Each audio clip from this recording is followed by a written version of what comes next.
Okay, so ulitin ko. Patriotism, defined as love for one's country of birth, of course, derived from the Greek word patriot, which means fellow countryman, and patris, which means father. So basically, for short, for the fatherland.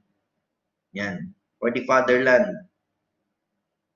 Concept which is also related to the defense of his or her country from any of those who would want to destroy it. Yan. It's patriotism or patriotism. Patriotism is also connected as those people have a strong sense of love, not just for the country, but also for the culture and yung ideology na nanggaling sa bansa. Yun.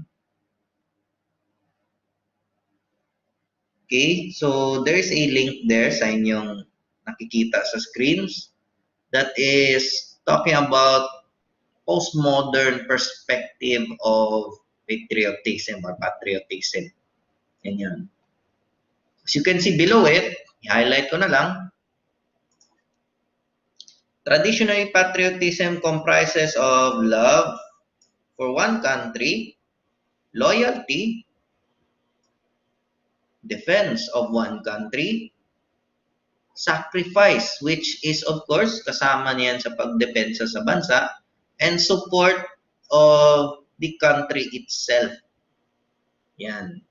But according sa Washington Times, the approaches of patriotism ngayon hindi lang limited sa nasabing 5. Because all of those would have an emotional and subjective viewpoint para magkaroon ng tama at wholehearted na patriotism.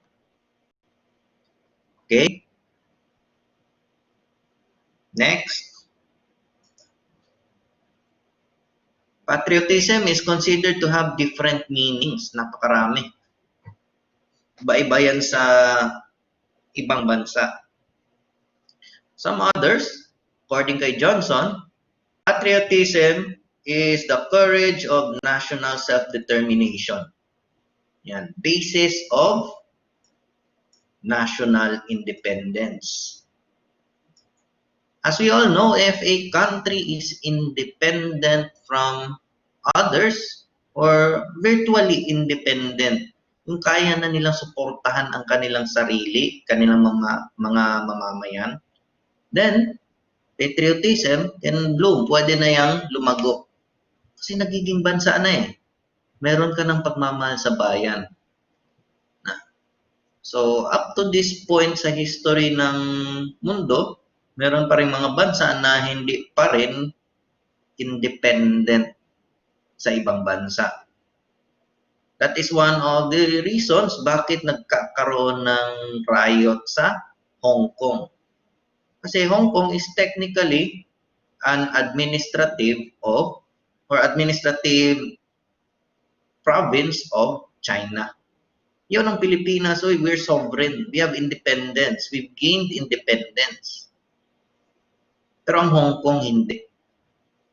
Kahit na naging teritoryo sila for a meantime ng Great Britain noon, pero sa history, they are territory or it is a territory of China. Yan. Okay? So, next, according kay Maslow, sa kanyang motivational theory, the needs of belongingness, love, and self-esteem are necessary in one's personal life. Ulitin ko kay Maslow's motivational theory. Yan. It's necessary for one's life. The more na tumatanda ang isang tao, the more it is needed for him to contribute to his nation. That itself, yung pag-contribute sa bansa is already considered a form of patriotism. For example, naging professional ang isang Pilipino, a Philippine resident, born and raised in the Philippines with Filipino biological parents na Pinoy din. By the time he would become a professional, yun, di ba nagkakaroon ng sweldo pag may trabaho? Regardless of income, he still contributes to the nation. Ano di, walay tax ang ginapalit, diba? O walay tax na contribution ang nag-work. Everything or every transaction, there's always an equivalent for it sa nation building. O yung paglago at pag-improve ng ating society as a nation. Yan. Even if there is chaos and social disorganization within the country or within the nation, there's still a hope that a new vision and comprehension or yung makabagong pananaw, yan ang ulbo. It would emerge. Yan. So, also, patriotism is a consequence of the development of the collective system of meaning. Yan. For short, yung patriotism mao na ang resulta sa mga acquire nato as a nation, the values that we have, and yung identification ng ating mga mamamayan para sa ibang bansa at sa kapwa natin Pilipino. For example, sabay tanaw sa mga Asian nations sa TOA. For example, sa Middle East, Asia pa man. How do they see Filipinos? Do they see Filipinos as lazy? Do they see Filipinos as hardworking? Daghan man ang Pilipino sa Middle East. Do they see Filipinos as trusted individuals in working? Does the Philippines have a rich history? Nabatay mga unique na tradisyon, mga ritual? If we have those, and if we can show it to the world, the feeling that we would have is patriotism. That's nationalism. Pero yung ginagawa natin, that's being patriotic. You're very proud of your own traditions from your country. You apply those rituals, and that other countries would recognize and appreciate those. Yan. Kasi nagre-reflect sa ginagawa natin kung ano ba talaga tayo as a Filipino. Questions?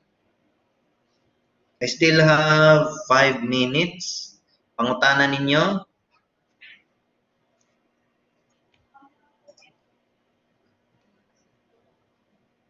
Pangutana. Ano na lang, next time, naka-record man na short tag record ani sa presentation, pwede man na ninyo i-review balik ang kaning meeting karon. Naman nag-record man na ako. Naka-record ba? Yan, naka-record. Yan.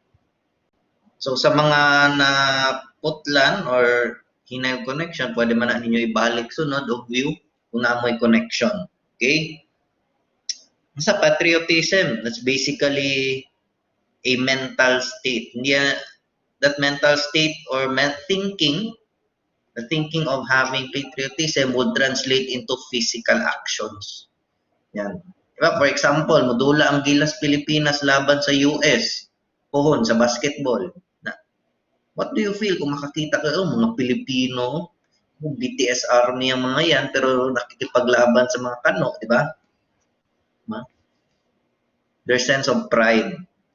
And yung pride na nararamdaman ng Pilipino habang naglalaro ang kapwa nila Pilipino laban sa ibang bansa, sabihin natin sa sports, it will translate into actions, di ba? Every time na tumutugtog yung lupang hinirang sa ibang bansa, Filipinos would be proud. The same goes with Americans. Na. Okay? Have you already read the first part ng SIM sa ULOA? Okay, nice talking. Okay. Sige. Nakabasa na ba mo sa ULOA? Gamay, sir. Gamay. Gamay, sir.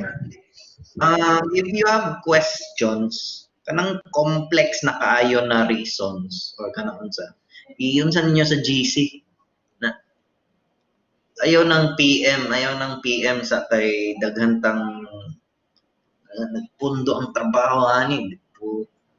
Anyway, pakita na akong naong ha.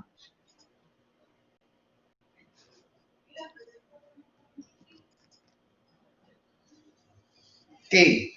So, mauna, sa GC, ibutang ninyo any question, clarification ba sa SIM? Your activities, kanunay mo mag-update sa LMS. And then, kung pwede, I would make siguro YouTube account, mag-vlogger na lang siguro ko. Mag-vlogger na lang ko. And then I will post the presentation, siguro kung mag Google Meet ko ako ra isa, niya i-post na ako sa YouTube, Google Drive lang. Niya i-link ra na ako sa LMS, di ba? Kuyaw. Gani, sir. Niya expect that there are activities coming up, napakarami next week, starting this weekend.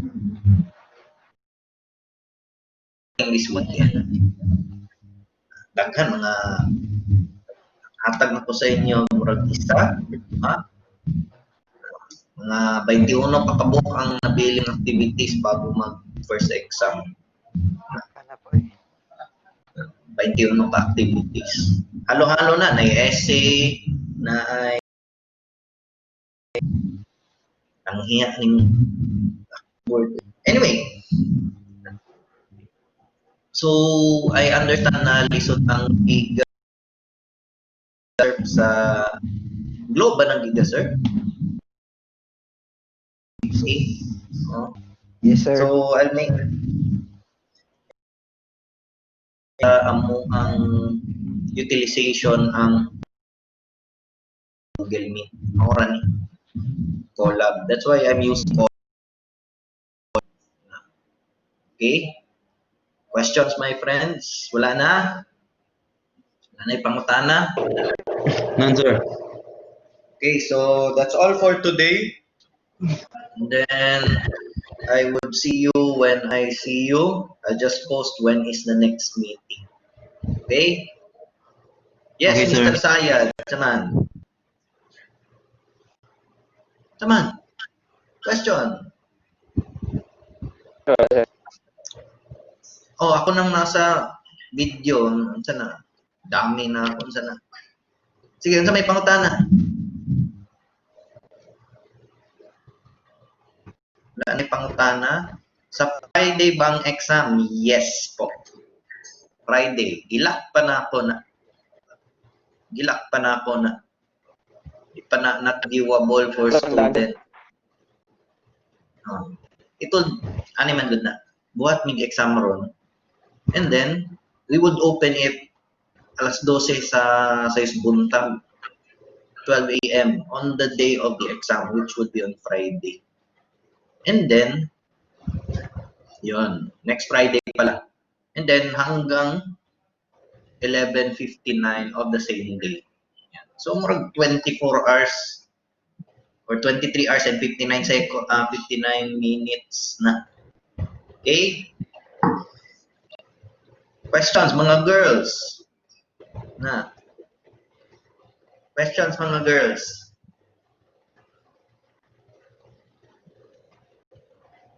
Ay, pangutana? Sir, 50 items gihapon ang exam, sir.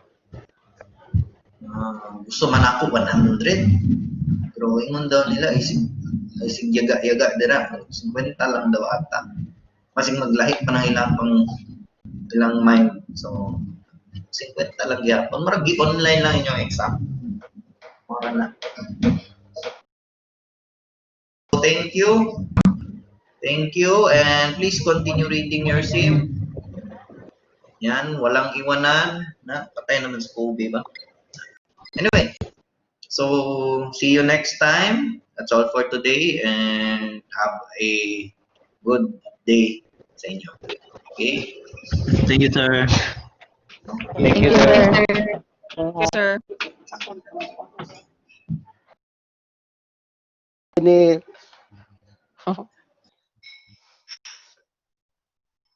Si Glidel.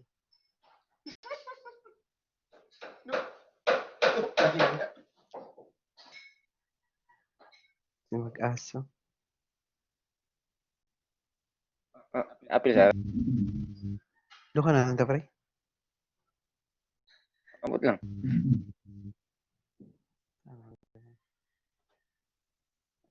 my God.